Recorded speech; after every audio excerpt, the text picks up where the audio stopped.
Hi, I'm Vanessa and welcome back to my sewing room. Today we're going to be answering the big question of what to wear to a wedding.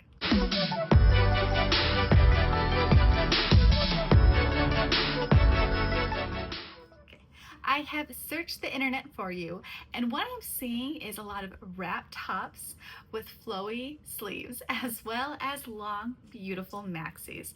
So that's what we're gonna do today. We're gonna take the Trey Bell dress as well as the Heart and Soul twist dress and top, and we're going to make that into one dress together. And we're gonna make this out of velvet. Now, before we get started, let's talk about velvet. First, you need to do the stretch test. This is where we're gonna stretch it along the width and see how nice and stretchy this is. And then this is a crucial part. Does it have stretch along the selvage? As you can see, this one has probably about a 40% stretch, so I'm pretty confident that this is gonna work perfectly for this hack. Now, if you have another type of velvet, this is really common actually. I think most velvets like this. And if you go the width-wise, it has some stretch, probably about 30%, 40, but the selvage has none. So this means that this velvet would be perfect for the new Leilani dress, or you can actually do the Marika as well. Both of these work with woven fabrics. Okay, but let's get started on this project. So before we get started with any project, we always pre-wash our fabric. I don't if it's velvet. And the reason why is velvet has the tendency to distort in the washing machine, as well as roll up on itself incredibly tight.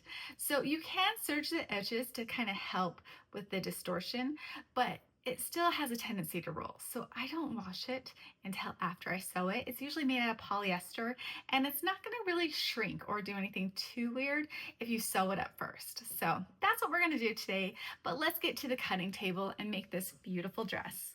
I know velvet can be a little difficult to work with, so I'm going to give you all my tips and tricks throughout this whole video. And one of them is doing bands with velvet can be a little difficult. So what I'm doing is actually cutting the neckline 1 inch higher than normal. I'm using my French curve for this, but you can also use you can eyeball it or move the pattern up. But this is going to help doing it with elastic instead of doing the band, making it a little bit easier for us. Here at the arm circle, meaning the circle you put your arm through, it is called an arm side. I do like to keep this beginner friendly, so we'll kind of be using both terms here. I cut it at the Trey Bella cut line and not the Heart and Soul, which normally I would, but I thought there was gathers and they're not. But I did get lucky with this. Normally I would attach the new pattern on where it comes up at the underarm, but we got lucky here. Look how beautiful this angel sleeve is. You can just look at it and know that it is going to be gorgeous. So here you want to mark the notches where you're going to sew the sleeve together. And then you want to make sure that you do a big notch for the front of the sleeve so you will remember which side is the front. Because this sleeve does have a unique shape to it, you just want to make sure that you don't get disoriented when you're actually attaching it and sewing it on, because this is going to be so amazing on this dress. This velvet is so wide. I actually decided to cut it on fold, so I only have one seam and it can be on that side where it crosses over.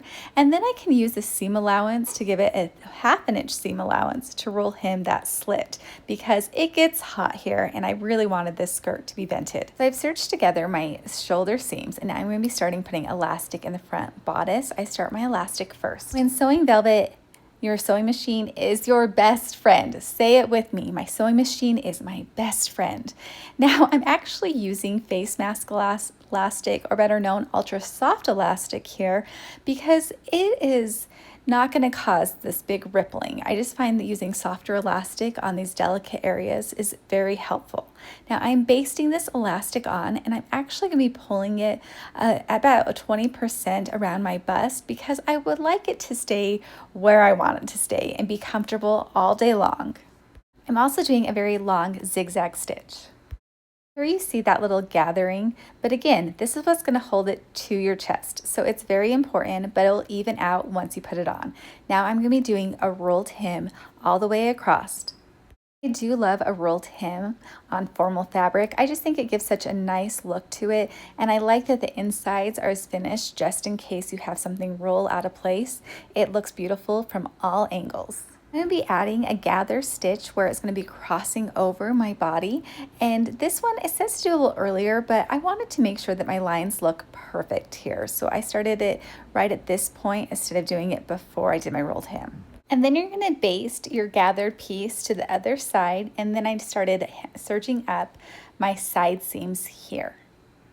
I highly suggest you baste on just because this fabric is really hard to unpick.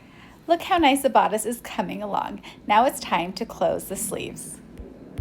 Once done with the sleeves, now I'm going to find the triangle that indicates that it's the front of the sleeve, and with my bodice inside out, I'm going to be putting right sides together and clipping at the bottom of my bodice seam and the sleeve. And then I'm just going to work my way around. I really do feel lucky that everything lined up. Normally, I would definitely say try to match the sleeve to the arm side, but here it worked out, and as you can see, I'm serging it on and everything is lining up perfectly, so very lucky here. So I've serged the edges of my sleeve, and then I'm using them to help me roll it into a rolled hem. I know they have presser feet that can do a rolled hem, but I like to do it by hand. I'm going to show you a few different angles so you can see what my fingers are doing. So I'm rolling the serge under with my left hand fingers, and then I'm feeding it to my right hand, and so then that way I can make sure that it's not too thick, and then I can help guide it with the right seam allowance. I know this looks really weird, but I just wanted to give you an up-close view. So I want to do a fit test, but before I do that fit test, I need to lock in my serge. And the reason why you do this is because you don't want to stretch out those serges on the side seams, because that will show when your garment is finished and it'll look like it's about ready to rip. This also prevents the velvet from starting to roll under itself, and it'll make it a lot easier to attach the skirt later.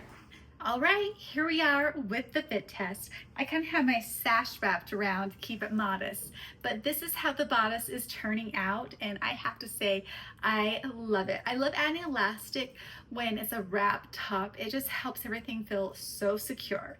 Now we're going to be adding the maxi skirt. This is a gather. I'm going to show you how to do the perfect gathers, as well as we're going to actually bring the skirt, wrap it around, and then have a side slit because sometimes this velvet gets hot.